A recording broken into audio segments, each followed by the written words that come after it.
മീൻകറി വേണം, Indian closet പറ്റില്ല.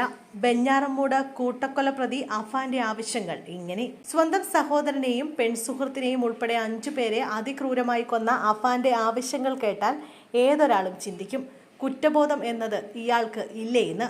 ഭക്ഷണകാര്യങ്ങളിൽ തുടങ്ങി ശുചിമുറി ഉപയോഗിക്കുന്നതിന് വരെ പ്രത്യേക ഡിമാൻഡുകളാണ് പ്രതി വച്ചിരിക്കുന്നത്.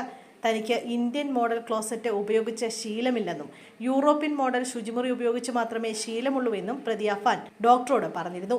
കഴിഞ്ഞ ദിവസം വൈകുന്നേരം തെളിവെടുപ്പിനായി കൊണ്ടുപോകാൻ നേരമാണ് അഫാൻ കട്ടൻ വേണമെന്ന ആവശ്യം ഉന്നയിച്ചത്.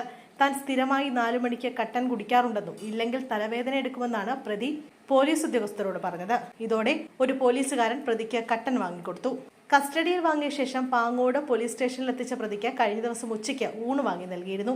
എന്നാൽ ഊണിനൊപ്പം മീൻകറി ഇല്ലേ സാറേ എന്ന് അഫാൻ പോലീസ് ഉദ്യോഗസ്ഥരോട് തിരക്കി. രാത്രി പൊറോട്ടയും മുട്ടക്കറിയുമാണ് അഫാൻ കഴിച്ചത്. അതേസമയം അഫാന്റെ പോലീസ് കസ്റ്റഡിയിലെ മൊഴി പുറത്തു വന്നു.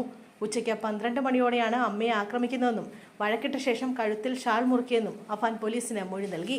അമ്മ മരിച്ചെന്ന് കരുതി വീട് പൂട്ടി, ചുറ്റിക വാങ്ങി നേരെ പാങ്ങോടെത്തി അമ്മുമ്മയെ കൊന്നുവെന്നും അഫാൻ പോലീസിന് നൽകിയ മൊഴിയിൽ പറയുന്നു. അവിടെ നിന്നും തിരിച്ച് വീട്ടിലെത്തിയപ്പോൾ അമ്മ മരിച്ചിട്ടുണ്ടായിരുന്നില്ല. തുടർന്ന് ചുറ്റിക കൊണ്ട് തലക്കടിച്ചുവെന്നും അഫാൻ പറഞ്ഞു. തെളിവെടുപ്പിനിടയിലും യാതൊരു ഭാവഭേദവും ഇല്ലാതെയായിരുന്നു അഫാന്റെ പെരുമാറ്റം.